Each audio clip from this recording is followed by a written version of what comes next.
You have passions. You choose to work hard. You choose to do hard things. Those are choices that you can be proud of. An enormous percentage of that activity is going to go to voice devices because it's faster. What you do every day is far more important than what you do once every decade. I want you to really think about that idea. What you do every day is simply your life in miniature.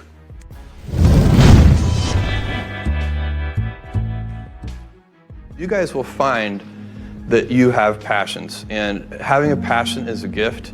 I think we all have passions, and you don't get to choose them. They pick you, but you have to be alert to them. You have to be looking for them. And when you find your passion, it's a fantastic gift for you because it gives you direction, it gives you purpose. You can have a job, or you can have a career, or you can have a calling. And the best thing is to have a calling. And if you find your passion, you'll have that, and all your work won't feel like work to you. We all have adversity in our lives. I doubt if you really, if you know somebody, any friend or anybody that you talk to, there's no lack of adversity. And by the way, that's good, because it's what teaches us how to get back up. You fall down, you get back up. It always happens. And you get certain gifts in life, and you want to take advantage of those. But I guess my advice on adversity and success would be to be proud not of your gifts, but of your hard work and your choices. So, you may be, the kinds of gifts you get in life, you might be really good at math. It might be really easy for you. That's a kind of gift. But practicing that math and taking it to the next step, that could be very challenging and hard, and take a lot of sweat.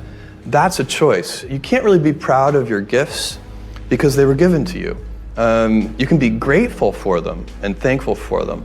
But your choices, you choose to work hard. You choose to do hard things. Those are choices that you can be proud of. You guys will find. One thing to really understand, and why so many people are struggling with marketing today, is this is the greatest era of math and art being equal partners.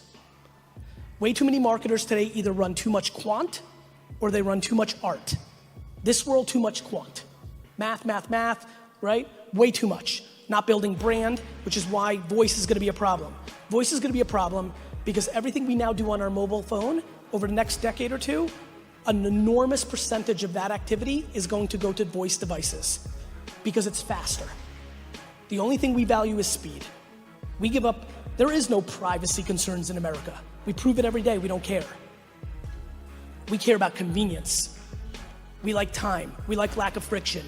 It is faster for me to say, hey Alexa, I'll take 2 burgers and a fries, than it is to find my phone, go to Seamless and order it.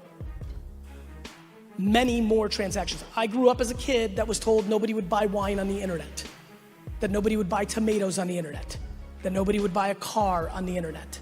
We buy all things on the internet. The internet is real life. This is fake life. And so, please understand the reason I'm pushing brand, the reason the Dwayne Wade thing mattered is because building brand is going to be the difference between somebody saying, Alexa, send me a case of beer, and Alexa, send me Budweiser. That is going to be everything in the next frontier. And if you're a young executive, how many people here are retiring within the next 10 years? And I don't mean that you're gonna crush it and go buy a plane. I mean, you're old and you're kind of finished. Great.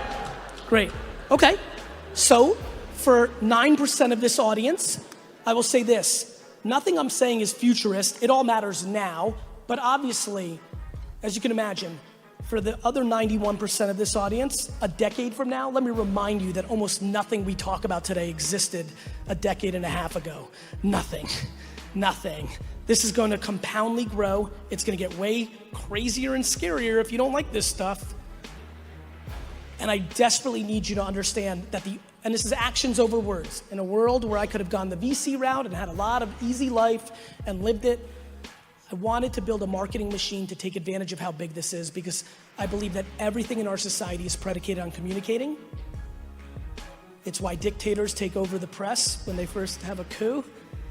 Communication matters, and we are living through the transition of communication. We have gone from a radio-first world to a television-first world. We now actively live in a mobile device world first. That's just where we are. Small wins matter. I mean, we sometimes think that an epic life occurs one sunny Friday afternoon when the stars line up and something revolutionary occurs. And what I'm suggesting to you with great love and great respect is a great life is built not by revolution. A great life is built by evolution. Small and steady wins the race. What you do every day is far more important than what you do once every decade. I want you to really think about that idea. What you do every day is simply your life in miniature. And as you live every single day, so you're crafting your life. What you do over the next hours is really building your future.